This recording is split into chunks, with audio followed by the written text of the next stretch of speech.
নওগাঁর নিয়ামতপুর উপজেলার পারিল ইউনিয়নের গন্ধশাইল গ্রামের পরকীয়ায় জড়িত সেতারা বেগম নামের এক নারীর অত্যাচারে অতিষ্ঠ হয়ে ও মিথ্যা মামলা থেকে বাঁচতে বিচার চেয়ে মানববন্ধন করেছে গন্ধশাইল গ্রামের বাসিন্দারা।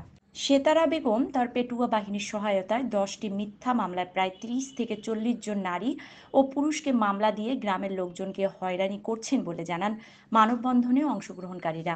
যে আসলে এই প্রক্রিয়া মেয়ের জন্য পরকীয়া করতে করতে এমন পর্যায়ে চলে এসেছে যে আমাদের ছেলে মেয়ে বা স্বামীদেরকে নিয়ে আমরা অতৃষ্ট হয়ে গেছি, যে তাদেরকে নিয়ে আর পাচ্ছি না, কারণ যে এরা আস্তে আস্তে অতিরিক্ত হয়ে যাচ্ছে। আমরা কি করি, আমরা তাদের কাছে আর পাচ্ছি না, যে আমরা আপনাদের কাছে বিচার চাই যে এটা একটা শাস্তি হোক। ভুক্তভোগী উনি আমার উপরে মিথ্যা মামলা করছিল। আমি অনেক কষ্ট করে আমি মামলাটা শেষ করছি এবং মামলাতে আমি রায় পাইছি। আমাকে অনেক ঘুরায় অনেক পেশায় আমি রায় পাইছি মামলার। আমি একজন ভুক্তভোগী, তাই আমি ওর শাস্তির জন্য দাবি করতেছি। তারা মিথ্যা মামলাতে আমাদেরকে অনেক জড়াচ্ছে। আপনাদের কাছে দাবি, আমরা সুষ্ঠু বিচার চাই এবং ওদের একটা কিছু করে দেন। পরকীয়া আসক্ত সেতারা বেগম মামলাবাজ এবং তার মামলার থেকে অব্যাহতির জন্য, পরকীয়া আসক্তর থেকে মুক্তি পাওয়ার জন্য গ্রামবাসীর পক্ষ থেকে আমরা তীব্র প্রতিবাদ জানাচ্ছি এবং তার শাস্তির দাবি জানাচ্ছি। সেতারা বেগম গন্ধশাইল গ্রামের মৃত সিরাজ উদ্দিনের মেয়ে। রবিবার সকালে নিয়ামতপুর প্রেস ক্লাবের সামনে গন্ধশাইল গ্রামবাসীর পক্ষ থেকে এ মানববন্ধন অনুষ্ঠিত হয়। মানববন্ধনে বক্তব্য রাখেন হজ্জেতুল্লাহ বকুল, কাকুলি বেগম, হাসিনা বেগম, আব্দুস সাত্তার, ফরিদ মণ্ডল প্রমুখ। হুজ্জতুল্লাহ বকুল তার বক্তব্যে বলেন, এই মহিলা 24 বছর আগে থেকে আমার পিছনে লেগে রয়েছে। আমি বিদেশে থাকায় আমার অর্থ সম্পদের উপর তার নজর পড়ে। গত 11 সেপ্টেম্বর আমার বিরুদ্ধে মিথ্যা সংবাদ সম্মেলন করে সম্মানহানি ঘটায়।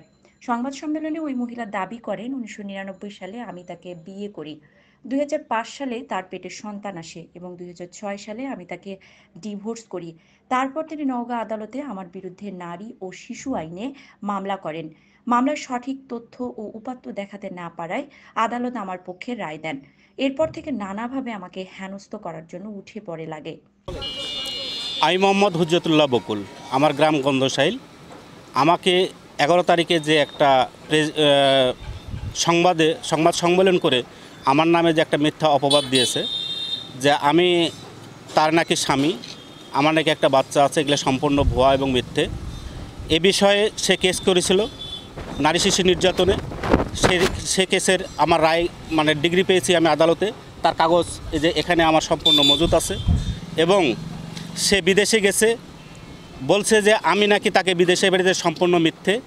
আর আমি বিদেশে ছিলাম, বিদেশ থেকে আমার প্রায় 3.5 বছর হয়ে গেল এখানে দেশে আসা।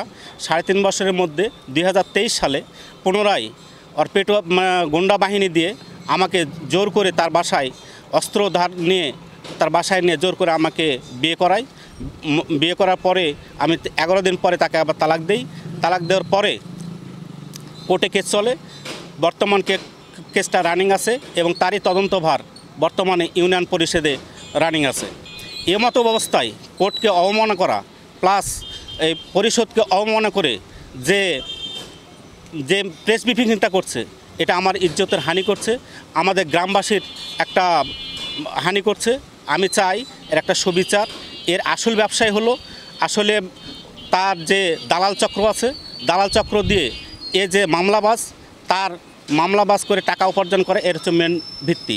আসলে আমরা তার নির্যাতনে এতই জর্জরিত, আর পারছে 20-25টা বছর আমাদের গ্রামবাসীকে, বিশেষ করে আমাদের পরিবার এখানে যারা উপস্থিত আছে, যারা নির্যাতিত হয়েছে, তাদের কাছ থেকে একটা পরিবারকে 3টা 4টা 5টা এবং তার মেয়ে বিথি, এই যে ইফটিজিং কেস দিয়ে 4-5 জনের কাছ থেকে অর্থ উপার্জন করা, এই যে দালাল চক্র তাদের সাথে মিলিত হয়ে টাকা উপার্জন করতেছে, তাদের একটা প্রতিবাদ বিচার চাই। আসলে আমরা সমাজে বসবাস করতে চাই, সমাজে ভালো মানুষকে যেভাবে কলঙ্কিত করা, এই যে কলঙ্কিত করছে আমার জীবনে, তার একটা সুবিচার চাই আপনাদের কাছে।